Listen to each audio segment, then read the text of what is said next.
You have your harvest picked, washed, and preserved for later. But now what? How do you prepare and cook your homegrown produce every day with all the other things you have to do? Well, this episode is for you because I'm going to share with you the 5 steps to meal planning on the homestead and how you can make the worry disappear as you cook a homegrown meal for your family every night. Let's get growing. Hello and welcome to the Purposeful Plant Podcast, the show that talks about growing a garden, a homestead, a healthy family, and most importantly, growing closer to God. I'm your host, Crystal Media, owner of the Red Ridge Farm Homestead, where our mission is to help women of faith find the courage to grow healthy food for their family while building a closer relationship with our Lord and Savior. If that's you, don't let the world hold you back. Pray, just plant. Hello, fellow growers, and welcome to the Purposeful Plant Podcast. I'm your host, Crystal Media, and today we're going to be talking about, meal planning, also essentially how you as a grower, you've grown all of your delicious fruits and vegetables, you've preserved them. Now, how do you get them on your family's plate every night? How do you take that stress away from figuring out, 1, what you're going to cook, 2, making sure you're utilizing your harvest, and 3, just having the time to cook a homegrown meal. So today I want to break down those 5 steps to meal planning so that you can accomplish and overcome all 3 of those things. You will be able to not only utilize your harvest, but you will know at 5 p.m. every evening what you're cooking. You will know that inside your larder or in your pantry has all the supplies you need to cook that delicious meal from scratch, and essentially will give you that breath of fresh air so that you can just relax and cook for your family. Let's dive into those 5 steps of meal planning. Now, if you want to learn more about meal planning and harvesting and preserving your produce, be sure to jump into the Purposeful Kitchen stage, which this episode is part of the Purposeful Growing Journey. Now, what is the Purposeful Growing Journey? Well, this is a web page and a process of how you figure out where you're at on your growing journey.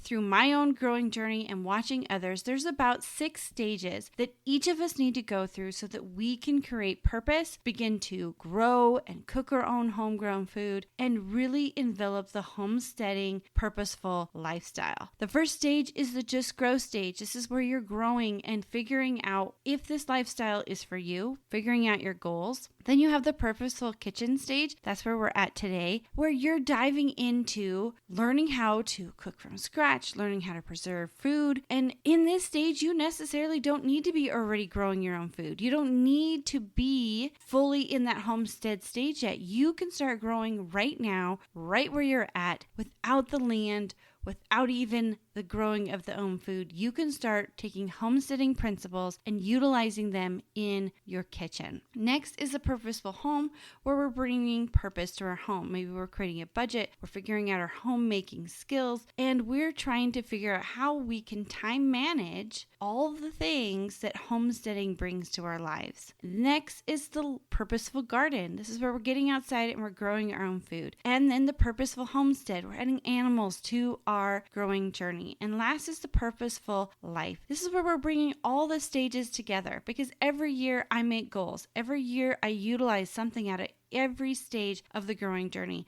because I'm always cooking and I'm always preserving and I'm always to make sure I have time for all the things on my to-do list. All of it comes together in that purposeful life. And today, this episode is for those of you that are wanting to get growing in the purposeful kitchen, because these same steps can be used if you are growing your own food or aren't growing your own food. So this is for everyone that really wants to grow more and create purpose in your kitchen. So in this episode, we're going to dive into those 5 meal planning steps that I have found and utilized, and I even put in my Planning Beyond the Harvest planner. This planner, it was designed and is designed to help growers pick their harvest at the proper time, to utilize their harvest, and be able to provide that healthy food for our family every single night. I think sometimes when we get into the growing, we think about the growing first. And I truly believe that we should be thinking about the end result first, the harvest, and then beyond the harvest. We need to be thinking about what are we going to do with the food we're going to grow? Are we going to preserve it by freezing? Are we going to preserve it by canning? Are we going to eat it fresh? What are the recipes that we're going to be using? What are the recipes that we like to use? Then you go backwards and say, okay, I really like broccoli Alfredo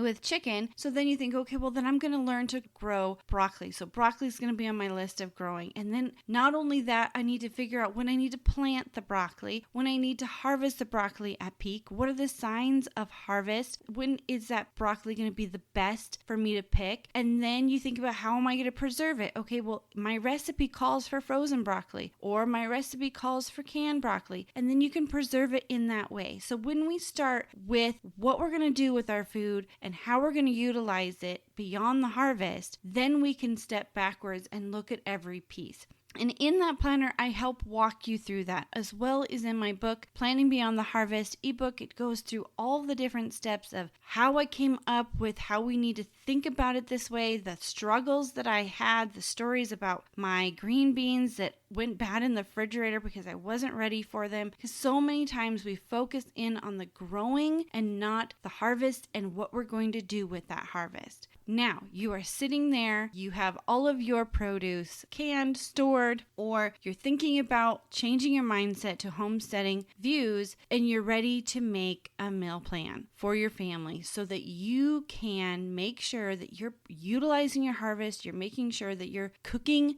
good, healthy food for your family every evening. Well, the first step of that is identifying your goals. So this can be broad in many different things. If you're first starting out, maybe you're identifying your goal as in the month of January, I want to learn how to cook noodles. So in your meal plan, you want to put in a few recipes that are going to take you cooking noodles. Another way that you could identify your goals is you've gone down to your larder. I've done this. You go down to your larder and you see that you have green beans and that you haven't been utilizing your green beans as much as you thought you were going to be. And now they're starting to overflow the corn that is diminishing. So you need to say, okay, well, I want to utilize and make sure that I have at least 5 recipes this month for meals, or maybe it's 10, whatever it is, whatever your goal is, so that we can utilize these green beans a little bit faster instead of the corn, because the corn is about to run out. So that's a way to identify your goals. Or another goal might be that you have down in your freezer, this is one of mine, is that I have one of the things that I like to do to give me some more time in the harvest season is I freeze my tomatoes. I don't can them in September and October when the tomatoes are coming slowly trickling in. I freeze them up in bags and put them in the freezer. And so then I can go down to the larder and say, okay, it's January. My goal for this month is not only to start cooking up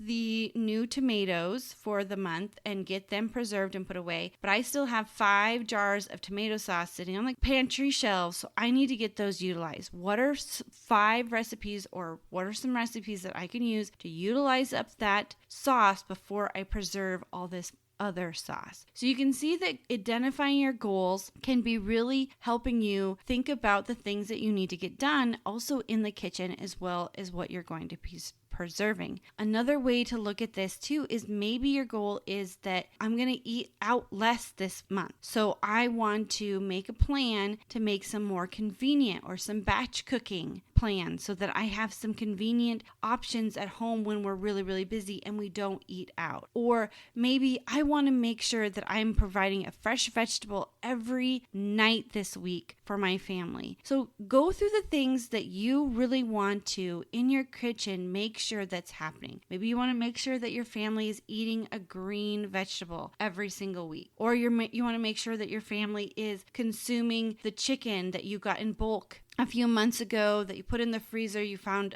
some chicken breasts on sale, and you want to make sure that this week you're utilizing some of that into the month. And you are making a plan essentially for making sure that you're utilizing your harvest and Also, think about your family. Think about the things that your family needs. Maybe you've been noticing that your family needs a little bit more fiber, so you're thinking of ideas and recipes that might do that. Or you're thinking about, well, we need to include more fruits and vegetables in our breakfast. We're really good at keeping them in our lunches, in our suppers, but what about breakfast? What about maybe we add smoothies to the menu or things like that? So identify your goals for your family's food consumption or how you want to improve the quality of the food that your family's eating, or making sure that the food that you're preserving is being utilized. When you do this first, when you identify your goal of what you want to do, then you're going to be able to come up with recipes that are going to help you make your goal come to life. One of the big goals that I had was I wanted to learn some new soup recipes. I mean, it doesn't have to be crazy goal. It could be just simply, well, I want to learn some new soup recipes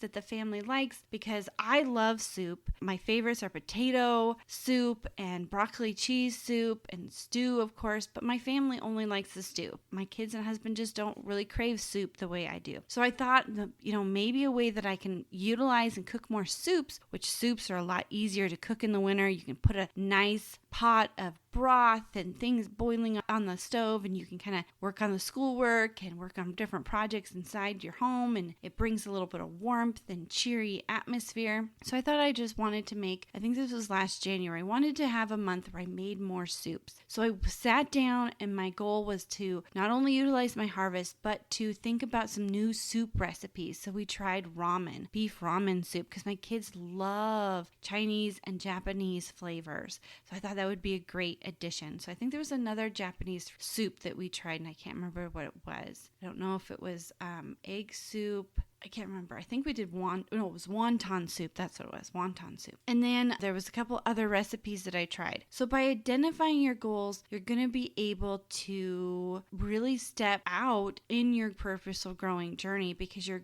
going to be either learning something new, or you're going to be utilizing something that you know you need to be utilizing, and really flesh out before you even think about recipes, before you even think about what you want to cook. The next thing is, before you get into your recipe picking, or maybe you've already picked a couple recipes now from your goals, the next thing you want to do is you want to shop from your larder first. And what this means is that if you have been starting to bring the homesteading mindset into your kitchen, that means you've probably built a pantry that has lots of bulk items, lots of stocked up items. You're already, maybe if you've been growing your own food, you have some preserved food. You're looking at those things first. What recipes can I put on the menu for this month or this week, however you do your meal planning, the Plan Beyond the Harvest Planner? I suggest a month and a week menu plan. You pick out 30 recipes for the month, and then you go through those recipes and put them in the week that you sit down on Sunday or Monday, and you decide what 7 recipes you're going to pull from there for your dinners, what ones you're going to pull for breakfasts and lunches. But before you get even into that big long list of recipes, you need to be looking in your larder first. Okay, I have 2 chuck roasts that I want to cook up this month. Maybe that was one of your goals. What are some recipes that I can use to cook up the chuck roast that's in my larder? Oh, there's lots of green beans, or we have lots of spaghetti sauce. Oh, we have lots of this. Or purchase a big, huge 50-pound bag of flour. This month, I really want to get into cooking bread. So you're looking and you're shopping from your larder first, because you have preserved and stocked up, and you want to be able to utilize that first before you jump into going to the grocery store. So many times I did this, and that's why this is part of this step by step, is I would just make my meal plan off of what I craved, and you can a little bit too, what I craved like eating, and then I just went to the grocery store, and even though I had green beans at home, they were frozen green beans, I didn't know how to utilize them, so I still bought canned green beans. So I want you to avoid that so that your harvest gets used up first, or the things that you have stocked up on will be used up first. So I'm going to get into the next steps for the meal plan in just a moment, but now it is time for the tips and tricks segment of this episode, where I share a seasonal tip that I'm using right now at Red Ridge Farm Homestead that I know will help you on your growing journey as well. This week's tip is brought to you by the Eat Your Harvest at Every Meal Planning Challenge.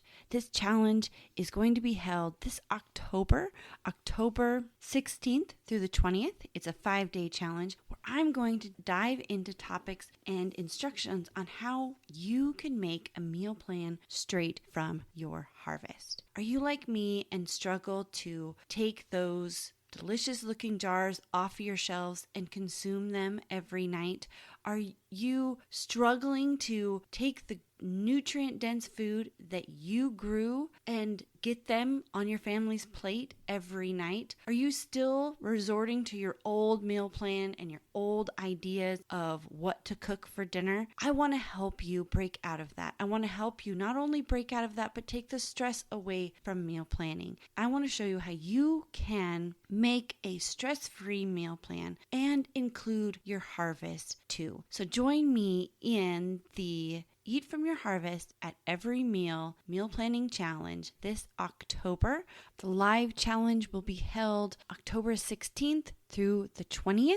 If you're listening after this episode, you can still get into the challenge. It just won't be the live. You'll get access to the replay. To get signed up, go to the link in the description below. So I hope to see you there. Are you not ready to finish your growing season? Are you wanting to extend it? Well, season extenders are a great way to do that. My tip for you this week is to think about some plants that in your garden you could even extend even further. Now, you probably have grown a fall garden. This is a time of a fall garden, but how can you extend that fall garden even further? Well, you can do that with season extensions. One way that you can do this is carrots. Carrots can store beautifully in the ground as long as you can get through the snow to get to them. So think about putting some kind of season extension over your carrots, and then you should be able to harvest them into probably December. Also, think about a cold frame for lettuces or kale or spinach. They'll do fine in these temperatures. I know Wyoming gets extremely cold, but even the simplest cold frame can help extend that fall garden even a few more months longer.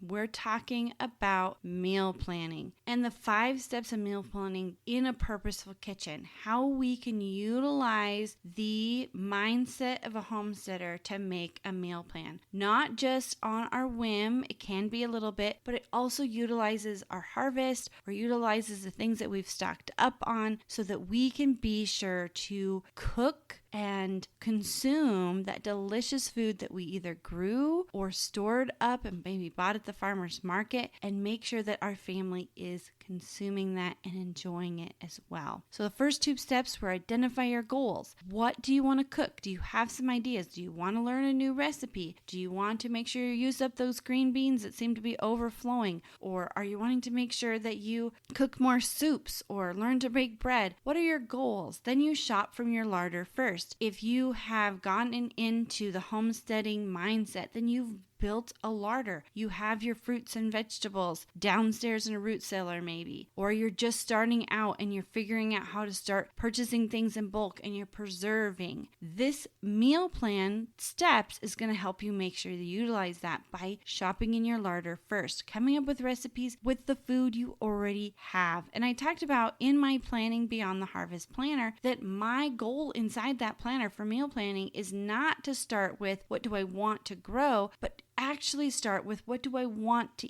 eat, and then moving backwards to growing what you want to grow, harvesting at the proper time, preserving it at the proper time, and then getting it on a meal plan and consuming it. So the next thing is then to create your grocery list. Now that you have identified your goals, you've shopped in your larder first, you should be able to have your 7 recipes or your 30 recipes for the month. I currently now shop once a week. I used to shop every 2 weeks, and before that was every month, but it seems like with growing teenagers and keeping up with a little more fresh fruit availability for my kids, I shop once a week. So how do you shop? Maybe you only need to go grocery shopping for the first of recipes that you you've decided on. So create your grocery list from those recipes. Are you only going to be shopping for the first week, or are you going to be shopping for 2 weeks? Now that you have all the recipes that you will use that will fulfill your goals for the month or fulfill your goals for the week and utilize your harvest, now you can create those grocery lists and create them in a way that will help you save money. So when you are thinking about grocery lists, there's other ways that you can go about a grocery list. Sometimes you can look at the sales. I personally like to look at the sales only for what I need. So if I already have something on my list, say shredded cheese, I don't make a lot of our own cheese here on the homestead. So if I have shredded cheese on the list and I happen to see that they're on sale, then what I'm going to do is buy a few more of those. I'm not going to go crazy. Maybe I need 2 bags of shredded cheese for this week,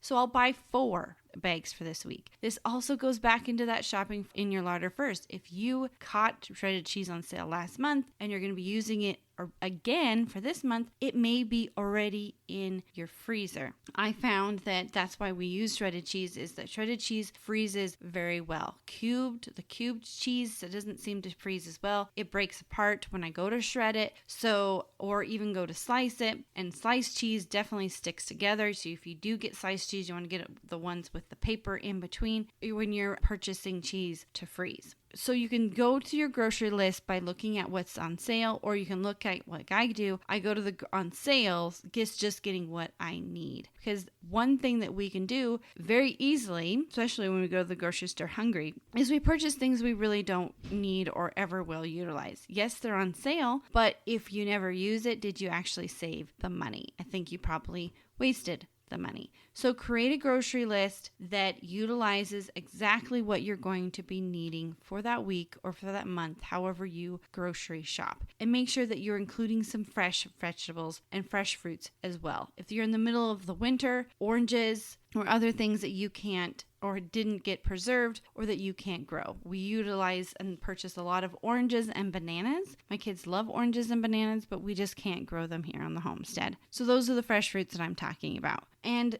for us also, like midwinter, hopefully this year we'll have some spinach, but usually in the winter, we don't have a lot of lettuces. That's why I went to a little bit more weekly shopping. So a lot of the bulk things I don't get every week. I just mostly go to the grocery store every week for the fresh. So create that grocery list that you need for your meal plan. And then write out your meal plan. So you may have looked through and you're like, okay, if I'm going to cook this one recipe, wonton soup, and then you see that wontons aren't on sale or your grocery store doesn't have them, then you can then change up your meal plan a little bit. So after you figured out the things that are on sale or the things in your larder and have identified your goals, that's when you create and write out your meal plan. Because in that planner, my Planning Beyond the Harvest planner, I have a list of monthly meals. There's probably 20 of them are my kids' and my husband's favorite meals. Then about 10 of them I change up every month just to have something new, or that's when we try something new,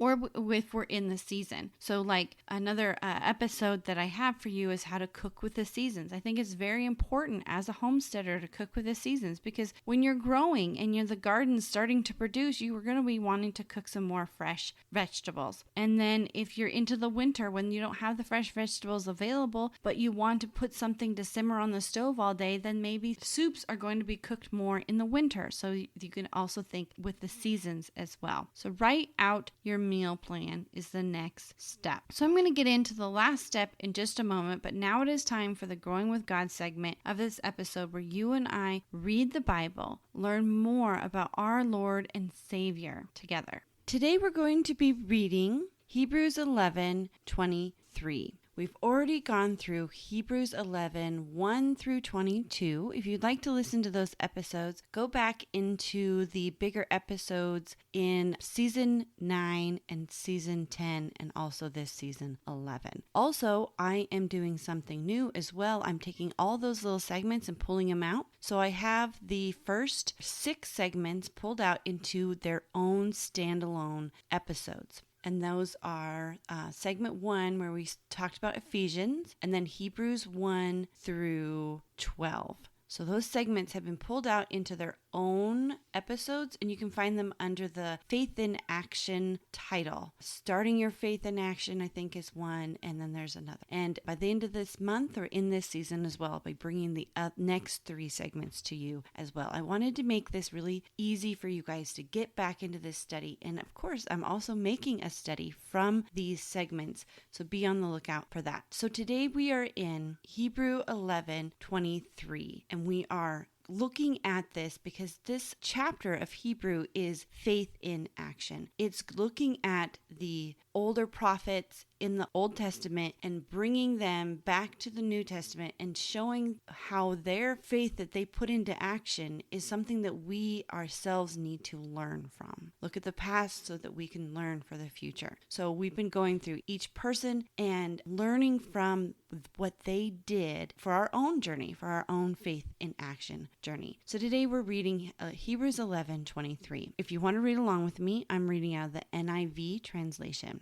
By faith, Moses' parents hid him for 3 months after he was born, because they saw he was no ordinary child, and they were not afraid of the king's edict. This is the story of Moses. We're going to have a few instances of Moses here that talks about him and his faith journey. He was a very large prophet in the Old Testament. He brought the Israelites out of slavery with the Lord. And so let's jump back to his story, the beginning of his story, Exodus 2:1-10. We want to go back and we want to read what was in this story that really pulled and showed Paul, the writer of Hebrew, that there was something here to learn. So I'm going to be reading Exodus 2:1-10. Now a man of the tribe of Levi married a Levite woman, and she became pregnant and gave birth to a son. When she saw that he was a fine child, she hid him for 3 months. But when she could hide him no longer, she got a papyrus basket for him, coated it with tar and pitch. Then she placed the child in it and put it among the reeds along the bank of the Nile. His sister stood at a distance to see what would happen to him. Then Pharaoh's daughter went down to the Nile to bathe, and her attendants were walking along the river bank. She saw the basket among the reeds and sent her female slaves to get it. She opened it and saw the baby. He was crying, and she felt sorry for him. "This is one of the Hebrew babies," she said. Then his sister asked Pharaoh's daughter, "Shall I go and get one of the Hebrew women to nurse the baby for you?" "Yes, go," she answered. So the girl went and got the baby's mother. Pharaoh's daughter said to her, "Take this baby and nurse him for me, and I will pay you." So the woman took the baby and nursed him. When the child grew older, she took him to Pharaoh's daughter, and he became her son. She named him Moses, saying, "I drew him out of the water." So in this story, we get a little glimpse into Moses's parents, and that's whose faith we're looking at right now. We're not looking so much at Moses, he's just a small baby here, but we're looking at the faith of Moses's parents. A Levite tribesman married a Levite woman, and we see in this story that they chose to go against an edict. So what was that edict that they went against? Remember, Hebrews 11 said, "And they were not afraid of the king's edict." So let's find that as well. So if we look at Exodus 1, verse 22, it says, "Then the Pharaoh gave this order to all his people. Every Hebrew boy that is born you must throw into the Nile, but let every girl live." Kind of went into Joseph's story a little bit before, how Jesse and his family came to be in Goshen, part of Egypt, and there was a new Pharaoh, and he saw that all of these Israelites were multiplying very quickly, and he was starting to worry about having all of these people overrun Egypt. So he put slave masters, this is in Exodus 1:11. So they put slave masters over them to oppress them with forced labor, and they built many different things, parts of the city. But the more they were oppressed, the more they multiplied and spread. So the Egyptians came to dread the Israelites and worked them ruthlessly. Here is this Pharaoh's already worried about all of these Israelites creating big numbers and maybe overrunning Egypt. So he made them slaves. So they weren't slaves before, so he made them slaves. This is after Joseph had passed away and there was a new Pharaoh from the Pharaoh that didn't have all the dreams that was with Joseph. So this is a new generation of a Pharaoh. And I believe this Pharaoh was not even Egyptian as well, but I'm not going to get into that there. So he also ordered the midwives. He told them, whenever you're helping a Hebrew woman give childbirth, to kill the boy. Well, of course, the midwives in 17 says, however, they feared the God and they did not do what the king of Egypt. That was another set of people that went against the edict of the king. And they just simply said, they're just so vigorous in birth. The baby's already born before we get there, so there's nothing we can do about it. So he made this huge edict that said even guards then were allowed to come in on the Hebrew women giving birth. And if it was a boy, they threw it in the Nile. So in a way, if we go back to Moses' parents, she hid him for 3 months. She did, of course, put him in the Nile a little bit, but she put him in a basket, a tar basket. But she went against that edict of having her son destroyed because she saw that it says here that he was a fine child. I'm sure there was something there, something more that said this child needs to be protected. There's something more with him. And so her and her husband went against the edict and hid their son. Eventually, God works his ways, and he saw the child, took care of the child because he knew there was a purpose for Moses. But here you can see that not only did the mother protect Moses for 3 months. She put him in a basket thinking, he's going to be delivered to the Nile. There's nothing else I can do. I can't hide him anymore. He's going to be found. Then he was found, but he wasn't found by guards. He was found by Pharaoh's daughter, and she chose to save him. And not only did she choose to save him, but she chose his own mother to be the nurse until he was 2 years old. So I love that little story about how God's work really helped not only Moses, but helped the mother. Helped her be able to still connect and in a way give her a little bit of a fulfilled promise that she got to take care of her son for a little bit longer because she did go against the edict of the king or Pharaoh. What can we learn from this? How can we look at the parents of Moses and learn from this? I'm going to read Hebrews 11 one more time. By faith, Moses' parents hid him for 3 months after he was born because they saw he was no ordinary child and they were not afraid of the king's edict. So many times we have things that we are afraid of, especially as parents. We are fearful for our children. We're also fearful, and sometimes in this world right now, there's so many different things going on, and we can have a heart of fear. But God doesn't want us to have a heart of fear. He wants us to replace it with love. And if we look at 1 John, which all of the 1 John, 2 John, 3 John are really a love story to you. I encourage you to read them. But 1 John 4:18 says, there is no fear in love, but perfect love drives out fear because fear has to do with punishment. The one who fears is not made perfect in love. And it goes on to talk a little bit more about how God loves us, and he defines love and says that love comes from the Father. It comes from God. We love because God loved first. So if we look at that and we look at how Moses' parents were not afraid, they were not afraid because they stood with God. They did what God asked them to do. And they had the love of a parent. God has that same love for us, that love without fear. That perfect love, as it says in 1 John 4:18 again, that perfect love drives out fear. And you can feel this when you choose to follow Christ. When you are in the Word, when you are feeling God's promises and really taking action in your faith, you can start to feel that love drive out that fear because you have a Heavenly Father there that is going to protect you from all of the fears of this world. He has a promise for everything. If you have a fear for this, He has a promise against it. One big one is death. He has conquered death. Jesus has conquered death. Now it is not something that we as Christians need to fear. For when we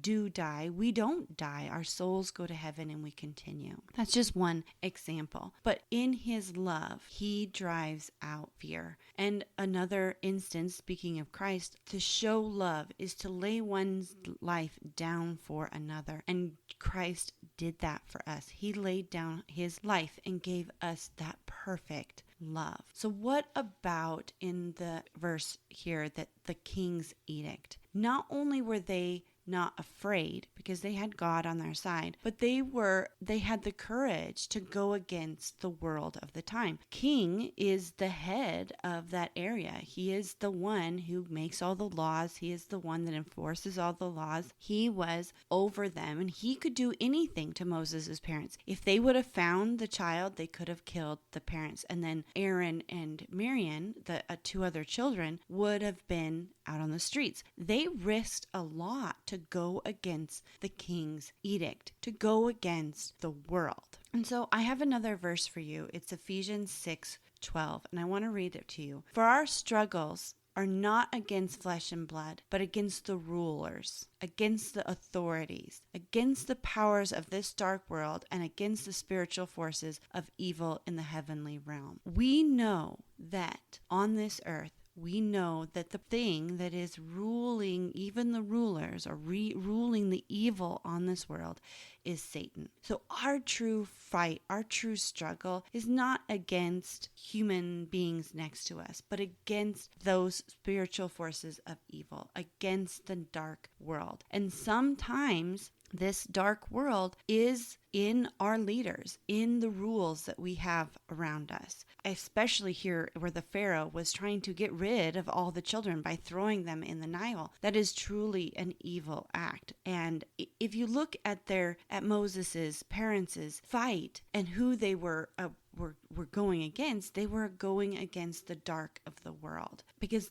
weren't trying to struggle against the Pharaoh. They were just trying to do what they knew that was right, that was the truth, that was the light of the world. And we can do that as well in our own day. Jesus says himself that whatever is Caesar's is Caesar's. We follow the rules. But if those rules are unjust, if those rules are against what God's words say, then no. God asks us to not follow them. He asks us to be against the world, against those evil spiritual forces, and against the dark world. He asks us to stand against those. So that is something else that we can look at in our faith in action journey is, are we just forming to the world as it is, or are we standing with God? Are we throwing his love that he has given us, that where he died on the cross, and accepting it, but then also ignoring it when we go right along with what the world is doing? There's so many different things that there's not a specific thing that I'm going to pinpoint that this is the evilness of the world, but you know what it is.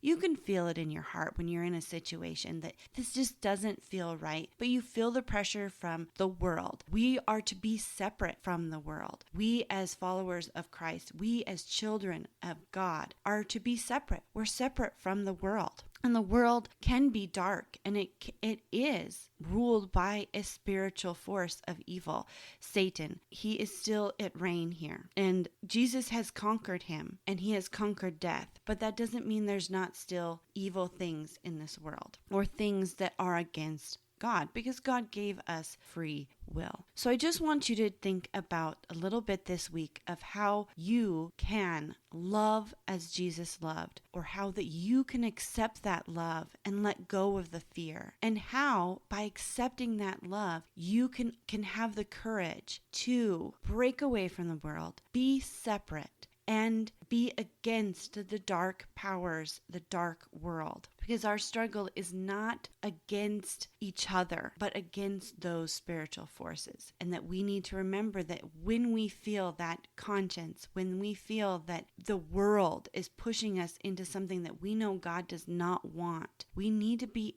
prepared to stand firm. We need to be prepared to not conform to the world, but to stand separate. And not only stand separate, but stand in God's love, because His love is a perfect love that's going to drive out fear. The last step of this meal planning steps is to stay inspired. Sometimes it can feel like a drudgery every week or every night or every month or whenever you make your meal plan to feel like we need to do the same thing over and over again. And I want to encourage you to stay inspired. I want to encourage you to stretch your goals. That's why the first step of meal planning is not like, what do you feel like cooking? Because sometimes I don't feel like cooking at all, but it's to identify your goals so that you can have a why. Why are you cooking those 5 soups? Why are you learning to cook from scratch? Why are you cooking with the seasons? Why are you doing that? And the why can be that you set a goal to do that and you can stay inspired that way. Another way to stay inspired is to talk to other growers and say, oh, what are you doing with your green beans? Or join my newsletter. I share recipes once a month. I share the favorite recipe that my kids are enjoying every single month with you so that you can have different recipes to utilize in your kitchen. Also on my webpage, I have lots of recipes. Inside my Planning Beyond the Harvest ebook, I have lots of recipes because one of the biggest things that I think is important when it comes to planning to utilize our harvest, thinking about beyond the harvest, is we need to have recipes that go with what we're cooking. Or even how we're preserving. So inside my book, in the very back, it's like an appendix. It's an additional part. I've broke down every vegetable that can be grown in a home garden. And I have tips for when you should be picking it, how you can pick it peak, and how to pick it. Like, do you pull it up? Do you, like onions, do you pull them out of the soil, but then lay them there to dry for a while? All of those things. And then I share 2 to 3 recipes on how in different ways that you preserve. So I might say broccoli. I'll share a recipe if you preserved your broccoli with frozen broccoli. I also share a recipe how to use canned broccoli. Or I share a recipe for using fresh broccoli. I even share some tips and tricks on how to preserve your broccoli and all of that. So that would truly help you stay inspired. So another big thing that can help you stay inspired is to not feel that this meal planning has to be restrictive, because I know, and you know, that it doesn't have to be. But it can be too. If you're feeling the stress that coming up with new recipes all the time is just stressful. I know that's what I felt like when I was doing a lot of meal planning. I felt like I had to come up with new recipes every single week. That can add so much more stress. But maybe you change it up and you say, well, I want some inspiration. I want to do something new. I'm only going to do 3 new recipes a month. And I promise you, your family is not going to notice that every single meal is different. I have cooked for the past, 5 years. I pretty much sat down and asked each of my kids, and I ask them every year, what are your favorite meals? Or I notice, what are their favorite meals? And I write those down and I cook those every single month. So maybe we have hamburgers and French fries once a month. But it's been 30 days between each time, so really it's a new meal. And maybe the hamburgers and French fries, I might change it up a little bit and I'll buy pretzeled buns, or I'll make pretzeled buns or something, or I'll try Swiss cheese instead of cheddar cheese. You don't have to be everything brand new. Having that relief, having that, I can breathe and I can think, can bring inspiration as well. So I hope this little episode has helped you find the steps that will help you utilize your harvest, help you to take on that homesteader mindset in your meal planning as well. So I want to thank you for joining me. If you want to join the newsletter, I will put the newsletter down in the show notes and the description below. And I want to welcome you to the Red Ridge Farm Fellowship of Fellow Growers. That's the name of our newsletter. And as always, don't let the world hold you back. Pray, just plant.